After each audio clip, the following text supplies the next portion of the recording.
जयराम जी वैसे तो शांत स्वभाव के माने जाते हैं। सरकार की बात क्या करें, आपके पास कोई वीडियो फुटेज है तो मैं बोलूँ। सर, नेता प्रतिपक्ष हिमाचल सरकार मांग रही है, वो एम्प्लॉय का हक है और वो एम्प्लॉय को मिलेगा। नहीं, हम कौन सा कह रहे हैं, एनपीएस जो एनपीएस के तहत कर्मचारी एम्प्लॉइज का तो 5,500 करोड़ सरकार का दिया।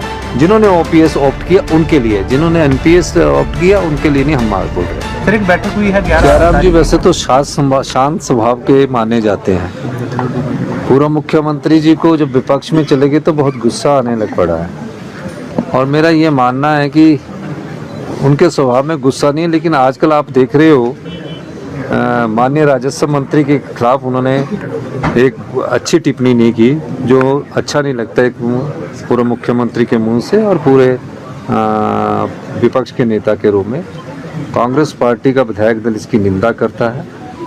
ठीक है, वाद विवाद होता है, तर्क वितर्क होता है, बहस भी होती है, लेकिन इस प्रकार के शब्दों का प्रयोग उन्हें नहीं करना चाहिए।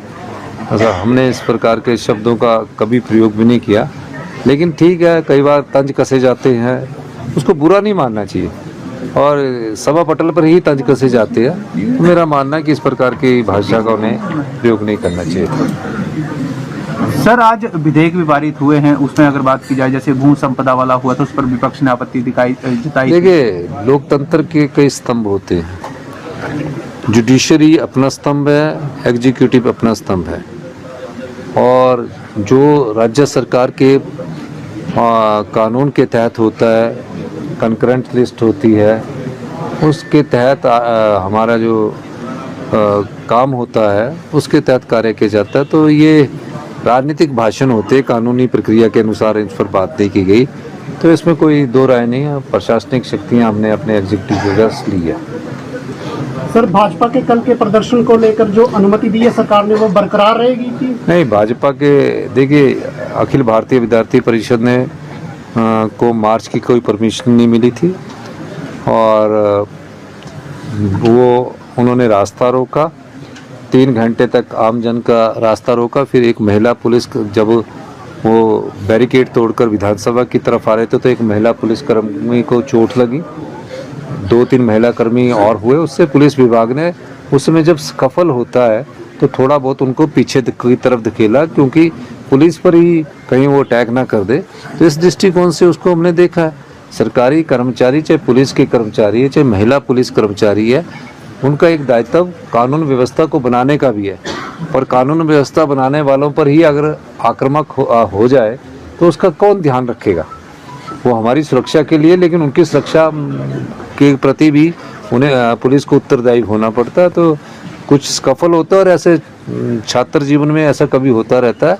मेरा विद्यार्थी परिषद वालों से भी अनुरोध रहेगा कि शांति प्रिय प्रदर्शन करते, जब आप बगैर परमिशन के प्रदर्शन कर रहे थे तो आपको रास्ता नहीं रोकना चाहिए था। तो इस प्रकार का प्रदर्शन करके उन्होंने अपना जो संघर्ष है उसकी उन्होंने बात की। लेकिन कई बार हम भी छात्र राजनीति से निकले हैं, इस प्रकार के संघर्ष को शांतिपूर्वक रखा जाए तो अच्छा रहता है। सर, नेता प्रतिपक्ष उसका लेटर दिखा रहे हैं सर, परमिशन वाला। मेल कांस्टेबल ने जो है उनका धक्का मुक्की की है, महिला कांस्टेबल वहाँ पे मौजूद नहीं थी। नहीं, इस प्रकार की बात क्या करें, आपके पास कोई वीडियो फुटेज है तो मैं बोलूँ। सर, नेता प्रतिपक्ष लेटर दिखा रहे हैं कि परमिशन ली हुई थी विद्यार्थी परिषद ने। नहीं, मार्च की कोई परमिशन नहीं ली हुई थी। विद्यार्थी परिषद को मार्च की कोई परमिशन नहीं थी कि विधानसभा के मार्च के लिए कोई परमिशन दी जाए। नेता प्रतिपक्ष ने सर आज कहा है कि जो ओपीएस का पैसा हिमाचल सरकार मांग रही है वो एम्प्लॉय का हक है और वो एम्प्लॉय को मिलेगा, सरकार को नहीं मिलेगा। नहीं, हम कौन सा कह रहे हैं, एनपीएस जो एनपीएस के तहत कर्मचारी है उनका जो शेयर होता है उसमें सरकार का भी अंशदान होता है, और जो सरकार का अंशदान है हम उसको मांग रहे हैं। क्योंकि जिनको हमने ओल्ड पेंशन स्कीम दे दी, उनको उनका जो पैसा जमा है वो एम्प्लॉयज के पास चला जाए, और जो सरकार का पैसा अंशदान के रूप में ईपीएफ में जमा हुआ उसको हम मांग रहे हैं।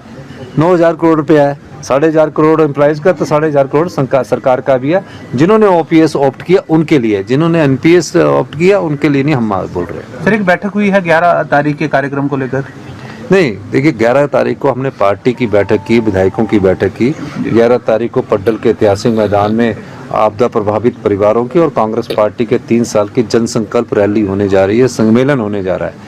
और इसका सारा खर्चा राज्य सरकार की तरफ उठाएगी। तो इस संदर्भ में हमने अपने पार्टी वर्करों से बात की है, ऑनलाइन बात की है। तो इस संदर्भ में हमने उनसे बात करके 11 तारीख की रैली के संदर्भ में चर्चा की है। धन्यवाद बहुत बहुत। प्रतिपक्ष कह रहे कि आपदा का पैसा खर्च किया जाएगा इस रैली में। आपको मैं विधानसभा सेशन में जो अंदर बोल चुका हूँ, कोई आपदा का पैसा नहीं खर्च किया जाएगा। राज्य सरकार इसका खर्चा वहन करेगी और डिपार्टमेंट खर्च का वहन करेंगे। धन्यवाद।